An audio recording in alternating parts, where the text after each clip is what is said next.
Greetings and good health. I am Dr. Jarek Asarko, a pediatric and family wellness chiropractor. This is your Lifeline to Vitality, where we discuss ways to cultivate family wellness.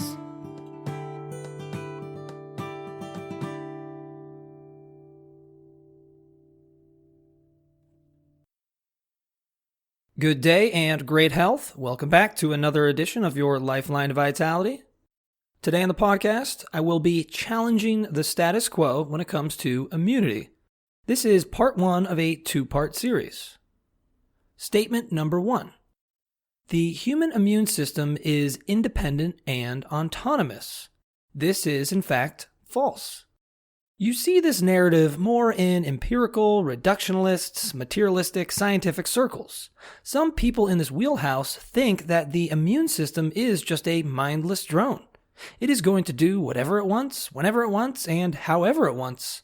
The truth is, the immune system exists in a symbiotic relationship with the body and its environment. It is dependent and contingent on other factors of the body system and environmental circumstances. The most important symbiotic relationship the immune system has is with the nerve system. It communicates so intimately with the nerve system that it is often labeled as one system, the neuroimmune system. Important cause and effect actions and reactions occur between the nerve and immune systems that heavily influence overall health outcomes. Recognizing that the systems work as an integrated unit is definitely more of a holistic scientific understanding of how the body functions. Statement number 2. Natural immunity to infectious disease is the same as artificial immunity. This is, in fact, false. Natural immunity and artificial immunity are going to create two different immune responses within the body. Natural immunity is going to initiate a Th1 cell-mediated immune response, and artificial immunity is going to initiate a Th2 humoral immune response. What's the difference between the two? When we are more naturally exposed to a pathogen and its antigen, the virus or bacteria will infiltrate our cells. This is called an intracellular infection. And once the pathogen enters the cell, one specific type of white blood cell will notify the body of this infection. That cell is a T helper 1 cell, or Th1 for short. The Th1 cell is going to help tell the body that it needs to create antibodies for that specific infection. The antibody production in a cell-mediated response is going to produce antibodies for that antigen for a long-term duration. More often than not, the production of that antibody is going to last the lifetime of the person. Artificial immunity is going to initiate more of a Th2 humoral immune response. The Th2 humoral response is seen in allergic reactions such as bee stings, pollen exposure, and food sensitivities.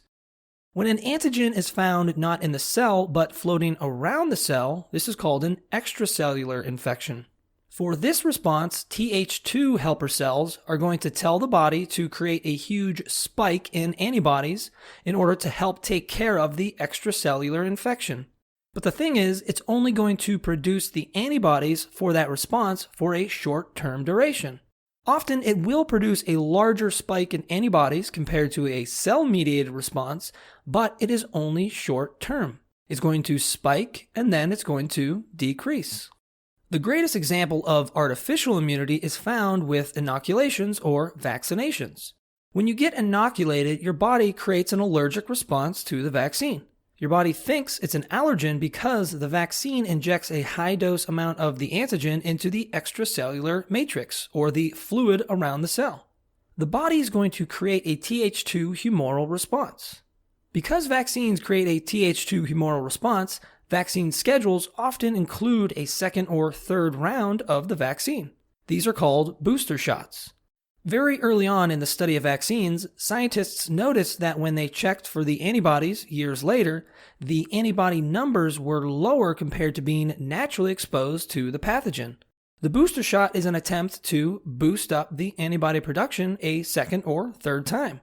But no matter what, the booster shot will still create a Th2 humoral immune response. Statement number 3. Immune responsiveness is genetically determined. This is in fact false. Yes, there are characteristics of our physiology and our makeup that are set in genetic stone, such as eye color. They're going to be with us from the womb to the tomb. Our immune response, though, isn't one of those things. Our immunity is not 100% predetermined. In fact, about 80% of our immune response is going to be epigenetically influenced. Factors that are outside of our genetics, such as diet, behavior, stress, environment, and physical activity, are going to influence our immune system way more than genetic predisposition. Epigenetic influences are going to turn on or turn off different aspects of our genetics and our immune response. Statement number 4. Children expressing infectious disease are sick, while vaccinated children are healthy. This is in fact a false statement. With a statement like this, we definitely have to take a step back and ask ourselves bigger questions. What is health? What is sickness? What are our parameters for health and sickness? What are the things that express health? What are the things that express sickness? If we look at the biggest question, what is health, we have to break down the characteristics of what is going to be found within health. And within health, some of the biggest factors we will find are things such as adaptability, dynamic homeostasis, healing, and optimal function. These are all things expressed through our vitality. Another word for vitality is life. Health comes from within life, not from without life. There is no magic pill, powder, or potion that's going to create health within the body. Health is only going to come from the individual. It's only going to come from within. No matter what the pill, powder, or potion is, it's not going to create health or wellness within the body.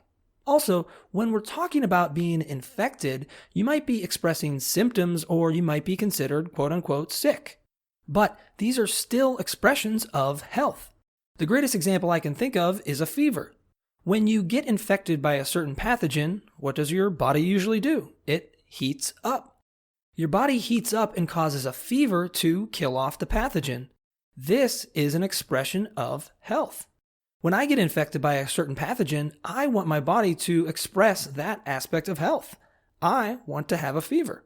If my body was infected and my body didn't create that fever, that would be an example of being sick.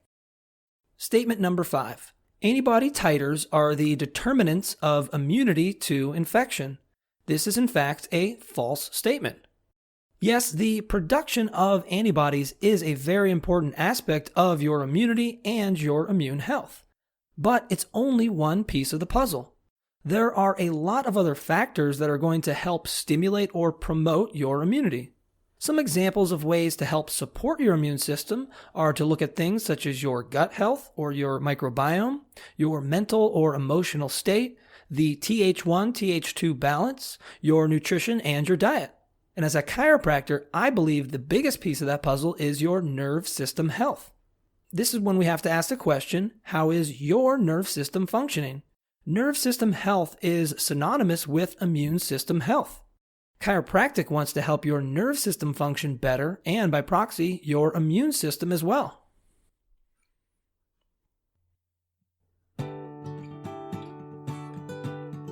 Thank you for listening.